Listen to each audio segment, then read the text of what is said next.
Sex and one or two things with Rhiannon Tracey. The next thing I wanted to talk about is dating. Ah, my sex. favourite. I thought we should definitely cover this topic off because I thought it would be a favourite. So dating and sex, being a person with disability, horror stories, success stories. Just tell me anything that you feel comfortable telling me about, I guess. I recently did a talk at Monash University in front of some of the top some of the top professors. And this is a really cool talk because they actually had myself and their other keynote speaker, and they had created an app where people could actually submit questions to us anonymously. Cool. I really loved this. I absolutely did this because it meant that I was getting asked questions that people were too shy to ask me. And one of the questions was, can you be physically intimate?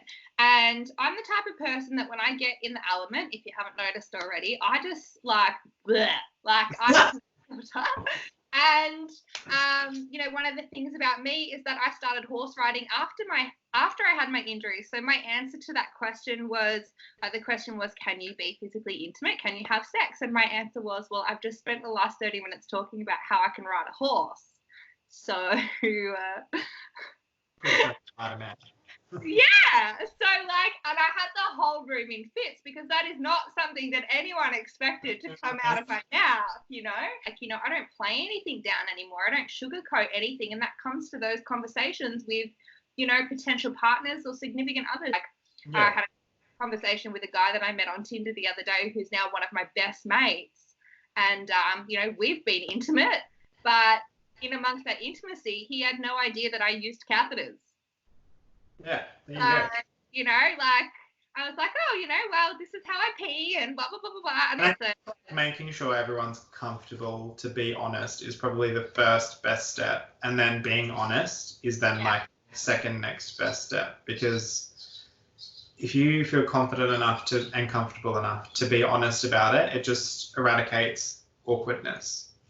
And if they're awkward or it makes them uninterested, then that's on them rather than on you, as in the person with disability.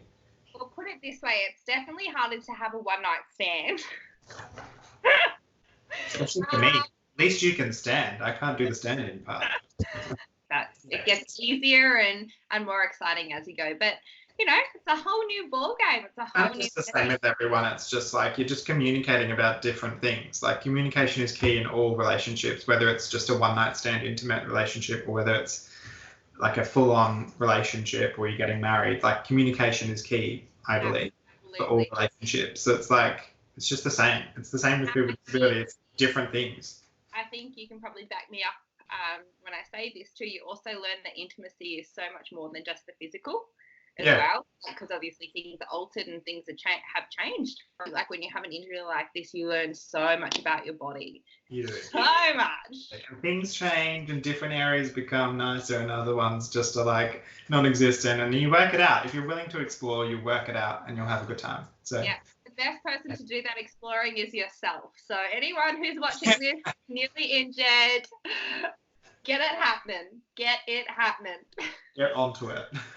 Rhiannon, we've come to the point of the interview where I want to ask you the one or two things that you would change or that you wish non-disabled people knew when they're interacting with people with disability. I think it is the way that I wish people knew how to communicate to those who have disabilities. Yeah. In a respectful way or just like... Look, in all of the ways, but definitely respectful way. I'm part of a group on Facebook and it's all women, that are in wheelchairs. And something that pops up all the time, and I know, and like I get this all the time, is, just the comments that get made, like, oh, you're too pretty to be in a wheelchair, or, I've even been asked, because, if I'm out for dinner or something like that with friends, and, the register is up high instead of down low, because, again, inclusivity, I'll stand up to pay.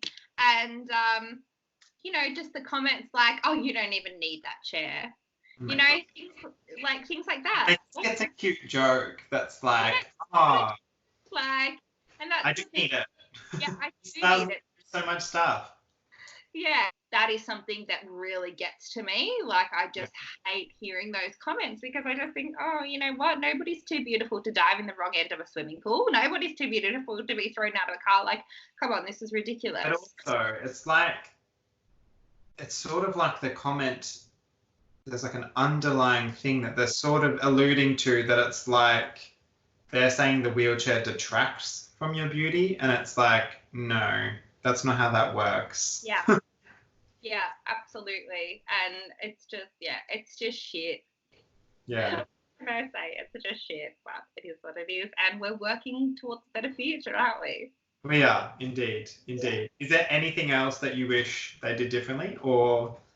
Oh my gosh, this happens all the time and it blows my mind. So I was at a local shopping centre the other day, and again, this has happened so often where, you know, you push the button on the disabled toilet to open the door, and lo and behold, there's an able-bodied person who's forgotten to lock the disabled toilet, who's using the disabled toilet. Has that happened to you? No.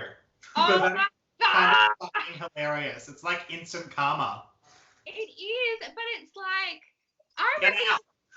easy, this has happened to me at least 20 times in the last 10 years, like all the time. And I feel embarrassed for them for like 2 seconds, but then I feel like it is an instant karma. But I'm also like, oh my goodness, it's never happened where, again, this could be a total fluke, but I've never walked in on somebody with an actual disability who's forgotten to lock the disabled toilet.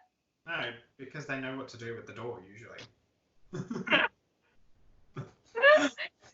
So that's a traumatic experience amongst, Yeah, no, non-disabled people using accessible parking bays, accessible toilets is just like one of the banes of my existence. And it's like, this is like, I have one toilet out of like the 20 that you can fucking choose from. I have one that I can use. Can you please just not use it, please?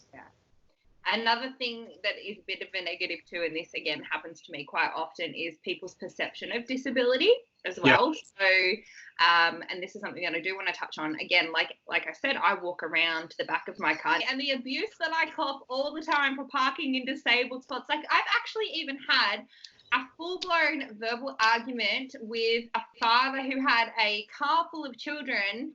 Yeah, the amount of times that I've actually been abused for parking in disabled spots. Oh, it's my favourite. I love it now. It's ridiculous. I call them disability vigilantes because it's like, this has nothing to do with you. Leave it alone. You have no idea.